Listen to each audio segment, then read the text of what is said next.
भारत के राष्ट्रपति हर एक्सीलेंसी द्रौपदी मुर्मू जी, नमस्कार। मेरा नाम अशोक अरोड़ा है।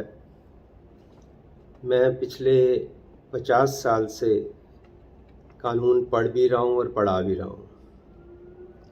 इंट्रोडक्शन के लिए सिर्फ इतना काफ़ी है कि जो प्रेजेंट चीफ जस्टिस इंडिया है वो भी मेरे जूनियर हैं कॉलेज में, और इसका मतलब बाकी सारे जज तो हो ही गए।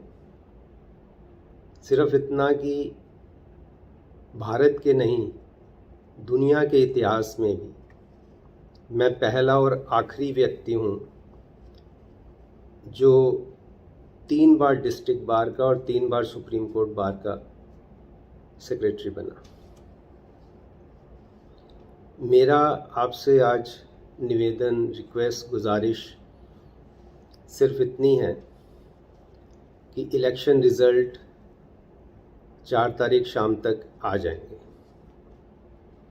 आपको अच्छे से मालूम है, ये आपकी पावर है, आपकी डिस्क्रिशन है कि आप किसको इनवाइट करते हैं सरकार बनाने के लिए। मैं जितना आपके बारे में पढ़ा है, मेरा आपके लिए बहुत आदर है, और मुझे पक्का पता है कि आपको इस बात का इल्म है, ज्ञान है और अवेयरनेस है कि भारत एक न्यूक्लियर पावर है। भारत की बागडोर एक ऐसे व्यक्ति के हाथ में होनी चाहिए जो कम से कम बैलेंस है, स्टेट्समैन है। कानून की अगर हम बात करें तो कानून के मुताबिक सिंगल लार्जेस्ट पार्टी अगर उसकी मेजॉरिटी है तो उसके लीडर को आप इनवाइट कर सकते हैं, करना भी चाहिए। सिंगल लार्जेस्ट पार्टी की अगर मेजॉरिटी नहीं है तो प्री पोल अलायंस, इलेक्शन से पहले जिनकी आपस में एक अलायंस था, उनकी अगर बनती है तो उनको भी बुला सकते हैं। अगर प्री पोल अलायंस नहीं है तो पोस्ट पोल अलायंस भी हो सकता है। पोस्ट पोल अलायंस में आपको लगे कि ये सरकार, ये पार्टी सारी मिलके एक स्थिर सरकार सबसे ज़्यादा ज़रूरी चीज़ है। और सबसे ज़रूरी चीज़ ये भी हमें याद रखना है कि single largest party is not a magic stick. ये कोई जादू की छड़ी नहीं है कि जिसकी सिंगल लार्जेस्ट पार्टी का जो भी लीडर बनेगा उसको आपने ज़रूर इनवाइट करना है। ये आपकी डिस्क्रिशन है, और ये डिस्क्रिशन, ये पावर आपको अपने अगले 3 साल में कभी इस्तेमाल करने का मौका आएगा या नहीं आएगा, ये कोई नहीं जानता है।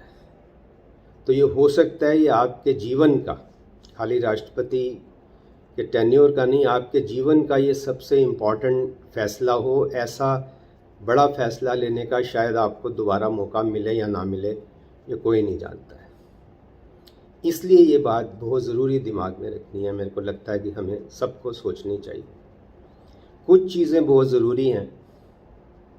एक व्यक्ति को मेरे को लगता है कि आपको इनवाइट बिल्कुल नहीं करना चाहिए। जैसा मैंने कहा कि सिंगल लार्जेस्ट पार्टी का लीडर कोई मैजिक स्टिक नहीं है। टाइम्स मैगज़ीन ने छापा इस व्यक्ति के बारे में। मोदी, मैं नाम ले देता हूँ जितना मुझे पसंद, नाम लेने में ठीक लग रहा है। मैं पूरा नाम लेना ही नहीं चाहता, मेरे को अच्छा नहीं लगता है। मोदी के बारे में टाइम्स मैगज़ीन ने ये छापा कि ये डिवाइडर इन चीफ है। ऑस्ट्रेलिया के न्यूज़पेपर में अभी छपा कि जिस व्यक्ति के पास पे इतने रेप के केसेस हैं, उसके लिए वोट मांग रहा था। वाशिंगटन न्यूज़ में 2 दिन पहले की खबर है कि उन्होंने कहा है यूएनओ में कि ये व्यक्ति खाली देश के लिए नहीं, पूरी दुनिया के लिए खतरा है, क्योंकि अभी भी स्पीचेस में ये बोलता है कि मैं घर में घुस के मारता हूँ। ये भाषा देखिए आप, कैसे आप उकसाते हैं, कैसे पूरे देश की नहीं दुनिया की आप शांति भंग कर रहे हैं। और इसलिए मैं कहता हूं कि ये व्यक्ति बैलेंस नहीं है। ये आपको भी पता है, आपको पक्का पता कर लें। आईबी रिपोर्ट्स जब से खिलाफ आई हैं तब से ये बौखला गया है। कभी भैंस बोलता है, कभी मंगलसूत्र बोलता है, कभी बोलता है कि आपके घर से ले जाएंगे, बिजली काट देंगे, टूटी काट देंगे, ज़्यादा बच्चे पैदा करते हैं। तो ये मैं तभी आपको कहा था मेरा 50 साल का तजुर्बा है। ये बड़े अफसोस की बात है कि पूरे देश में जो 15-16 इन्होंने इतनी, क्या कहें उसको, अफसोसजनक कह सकते हो, बदतमीज़ी की कह सकते हो, और क्राइम किया है। इसकी हर स्पीच एक क्राइम थी। और कितने अफसोस की बात है, पूरे देश में एक भी सब इंस्पेक्टर ऐसा नहीं था जो अरेस्ट कर लेता। इसके लिए वारंट की ज़रूरत नहीं है। आप नफरत फैला रहे हैं तो आपको अरेस्ट किया जा सकता है। इसकी हर स्पीच में इसको 6-6 साल की सज़ा हो सकती है, 3 साल की इलेक्शन लॉ में और 3 साल की नफरत फैलाने के लिए। तो सोचिए अगर 15 स्पीच की 90 साल की सज़ा तो यही हो गई। पता नहीं उम्र कितनी है इसकी। तो ऐसे व्यक्ति को पूरे इलेक्शन में कहीं भी बेरोजगारी पे, महिलाओं के खिलाफ जो हो रहा है उस पे, किसानों पे, महंगाई पे बात ही नहीं करते हैं, कोई नहीं बात करते। और पूरा इनका परिवार, लोग भी तो, क्योंकि जब आप भड़काऊ भाषण पे लोगों को इनाम देते हो, गोली मारो सालों पे, तो लोग एनकरेज होते हैं। बाकी लोग भी यही बोलते हैं, इनके जो चमचे हैं सारे। तो ये मैं आपको अपने एक्सपीरियंस से बता रहा हूँ 50 साल के, कि खाली इनका इलेक्शन सेटिस्फाइड नहीं होगा। जहाँ जहाँ स्पीचेस दी हैं, जितने भी वो कैंडिडेट्स थे, उन सबका इलेक्शन सेटिस्फाइड करने से कोई नहीं रोक सकता है, कोई भी नहीं रोक सकता है। और कोई दमदार जज आ गया तो 4 दिन में इलेक्शन सेटिस्फाइड कर सकता है, इनका भी। और सारे वही लोग जहाँ जहाँ इन्होंने स्पीचेस दी है, खुद तो डूबेंगे सनम, तुम्हें साथ ले डूबेंगे। तो ये चीज़ राष्ट्रपति जी, मैं आपको बहुत हाथ जोड़ के निवेदन कर रहा हूँ कि कृपया इसको आप कंसीडर करें कि क्या इसके हाथ में ये देनी चाहिए बागडोर, ऐसे व्यक्ति के हाथ में जो बिल्कुल पगला गया है। कहना भी कोई, मेरे को लगता नहीं है कि दिमाग बैलेंस नहीं है, ये तो पक्की बात है। और ये भी आप ध्यान रखें, जुडिशरी सारी डरी हुई है, 90% जजेस आर अफ्रेड। क्या हाल देश का कर दिया आपने, जब कुछ ना बन सके तो तमाशा बना दिया। पुलिस डरी हुई है, अभी तक पुलिस ने क्यों नहीं अरेस्ट किया। इलेक्शन कमीशन तो टोटल गुलाम हो चुके हैं, पूरा ज़मीर बेच चुके हैं। नहीं तो इतनी स्पीचेस पे उन्होंने रोका ही नहीं किसी ने। अब ये भी लोगों को डर है कि इलेक्शन मैनिपुलेट ना हो जाए, और हो सकता है कर लें, इनका कुछ नहीं पता है। ये तो सब ऐसे रंगा बिल्ला की सरकार है, ये लोगों को डर है। इसीलिए मैंने आपको कहा कि जब इतना माहौल, इनकी इलेक्शन स्पीचेस में लोग नहीं पहुंचे, लोग हंसते हैं, बच्चे मजाक उड़ाते हैं। और सबसे बड़ा जो इन्होंने पाप किया, आप सोचिए, आप महिला हैं, आप इसको ज़्यादा समझ सकती हैं, आप माँ हैं, महिला हैं। अपनी माँ का अपमान जो आदमी कर सकता है, आप सोचिए, जब तक माँ जिंदा थी माँ के साथ फ़ोटो खिंचाते रहे, अब माँ चली गई तो कहते हैं मैं उस माँ से पैदा ही नहीं हुआ हूँ। कितना एक नारी शक्ति का, अपनी माँ का जो अपमान कर सकता है व्यक्ति, सोचिए वो व्यक्ति क्या है, कितना गिरा हुआ इंसान होगा जो अपनी माँ का अपमान करता है किसी भी बात के लिए। हर दूसरे दिन पलट जाता है, मैं हिंदू मुस्लिम नहीं करता हूँ। आप बोलते हो कि मुस्लिम के खिलाफ बोलते हो, इतनी नफरत फैलाते हो।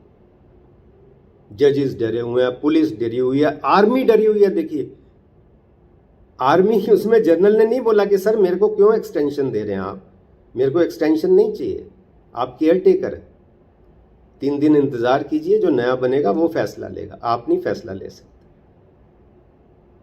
और टोटल आर्मी को डिस्करेज किया है। ये जो इन्होंने ये स्कीम लाके, जो आपको पता है, वो जो पुलवामा जो था, पुलवामा में जो शहीद हुए वो सरकार की गलती से, लापरवाही से हुए। और सोचिए, that was a ground, defence minister, prime minister, home minister को रिजाइन करने का ग्राउंड था। और इसको अडवाणी ठीक कहते हैं कि इवेंट मैनेजर है, उसको बेच दिया। बताइए, अपनी गलती को बेच दिया। That was a ground for them to resign. उसको ऐसा माहौल बनाया, इवेंट बनाया कि लोगों को होश ही नहीं रही, लोगों को पागल कर रखा है। सतपाल मलिक जी ने जो एक स्टेटमेंट दिया, उससे इंसान का पता लगता है कि कितना गिरा हुआ इंसान है। जब उन्होंने बताया कि 700 किसान मर गए तो कहते वो मेरे लिए मरे। सोचिए कितना, इनका तो पूरा एक इतिहास लिखा जाएगा।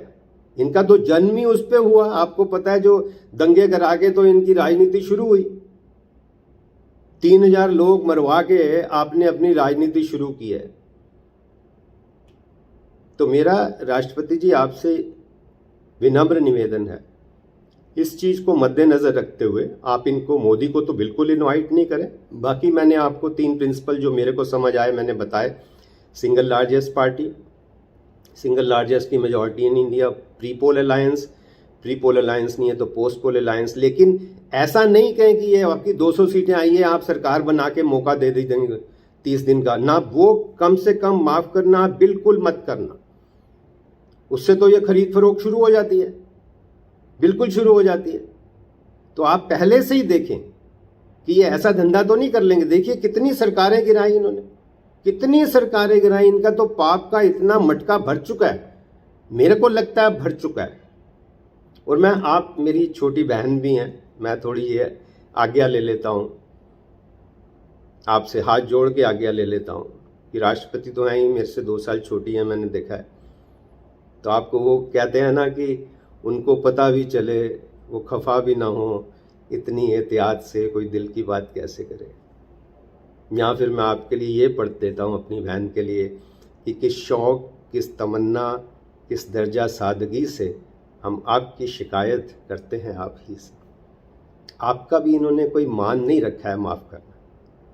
आपके पास ग्राउंड था रिज़ाइन करने का जब पार्लियामेंट का इनाग्रेशन प्राइम मिनिस्टर ने कर दिया। हेड ऑफ द स्टेट आप हैं, आपको करना चाहिए था। कितना आपका अपमान किया। मंदिर का उद्घाटन आपको करना चाहिए था, इसको नहीं करना चाहिए था। मैं इसको ही कहता हूँ, इनको नहीं कहता मैं, बिल्कुल मेरे दिल से निकलता ही नहीं है कि इनको, इसको नहीं करना चाहिए था। आपकी वो तस्वीर, मैं तभी, छोटी बहन है माफ़ करना, हाथ जोड़ के कह रहा हूँ, क्योंकि राष्ट्रपति का अपमान है जिसमें अडवाणी और ये बैठे हैं और आप खड़े हुए हैं। सोचिए आप, कितना गिरा हुआ इंसान, और उसको पूरा सर्कुलेट करते हैं। आपके प्रेसिडेंट हाउस पे पूरा कब्जा है इनका। ये मैं आपको एज इन्वेस्टिगेटिव जर्नलिस्ट कह लीजिए, लॉयर कह लीजिए, क्रिमिनल लॉयर इन्वेस्टिगेशन कह लीजिए, पूरा कब्जा है इसका। तो क्या मैसेज दे रहे हैं? आपका इतना अपमान हो रहा है, आप पूछते ही नहीं है। फैसले सरकार लेती है, लेकिन एट द सेम टाइम आप सरकार से जरूर पूछ सकते हैं एक महिला होने के नाते कि मणिपुर वायलेंस पे क्या हो रहा है, किसानों की आत्महत्या क्यों हो रही है। आप सवाल तो पूछ सकते हैं कि नहीं? खाली प्रोटोकॉल के लिए नहीं है आप। हम 140 करोड़ ने अपना ईमान आपके पास गिरवी रखा हुआ है। आप ये सोचें, अगर आप रिजाइन कर देते हैं या सवाल पूछ लेते हैं, आप समझ लीजिए ये सरकार गिर जाएगी। आप में इतनी ताकत है, आप पार्लियामेंट के टाइम पे रिजाइन कर जाते हैं, सरकार ये गिर जाती, 100% गिर जाती। देश में इतना माहौल बन जाता कि आप अपनी जो बनता, अपनी माँ को बेच रहा है, हर पोजीशन को बेच रहा है। वोट मांगते हैं इस बात पे कि हमने महिला को बना दिया, आदिवासी को बना दिया। आप रोज़, मैं आपसे माफ़ी चाहता हूँ, आपका ना बोलना पूरे महिला जगत का अपमान करती हैं आप जब आप नहीं बोलती, और जब आप बोलती हैं तो पूरे महिला जगत को ताकत मिलती है। फैसला आपके हाथ में कि आपको क्या करना है। और मैं ये नहीं कह रहा मेरी बात मानो, मैंने एक लिस्ट बनाई है, कितने लोग जो ईमानदार लोग हैं, ऐसे जज हैं। आप सरकारी वकील से बात मत कर लेना। सरकारी वकील तो 90% चोर हैं, ईमान बेच चुके हैं, जैसे वो आपका तुषार मेहता, मनिंदर सिंह, आप देखिए इनकी बहस। सरकारी वकील से नहीं, सरकारी जज से नहीं। मैं आपको जज बताता हूँ जिनका एक इमेज है, justice Venkat Chalaiah, justice Santosh Hegde, justice Arjan Sikri, justice Madan Lokur, justice Kurian Joseph, justice Rohinton Nariman, justice Qureshi, justice Muralidhar, justice AP Shah, Rajeev Dhavan senior advocate. ये मैंने 10 नाम लिखे हैं आपके लिए। आप इनसे बात करें। मैं नहीं कह रहा मेरी बात माने, मैं हाथ जोड़ के सिर्फ इतना निवेदन कर रहा हूँ कि 140 करोड़ जनता के साथ आप प्लीज़ बेइंसाफ़ी मत करें। आपको ईश्वर माफ़ नहीं करेगा, आपकी खुद आत्मा भी माफ़ नहीं करेगी आप ठीक अगर डिसीज़न नहीं लेंगे। और पूरी दुनिया में जो आदमी अशांति फैला रहा है, क्या देश को कहाँ ले गए आप, उसको तो बिल्कुल इनवाइट मत करना। आपका बहुत बहुत धन्यवाद। मैं कोशिश करता हूँ कि आप तक पहुँचे, ईमेल करता हूँ आपके सेक्रेटरी को, और मैसेज यूट्यूब पे डालते हैं तो पहुँच ही जाता है। जो 2000 लोगों को पहुँचे तो मेरे को लगता है अपने आप ही पहुँच जाता है, और अगर इतना इन्वेस्टिगेशन आपका नहीं है तो बहुत अफसोस की बात है। बहुत बहुत धन्यवाद फिर से, मेरा फिर से हाथ जोड़ के आपको प्रणाम।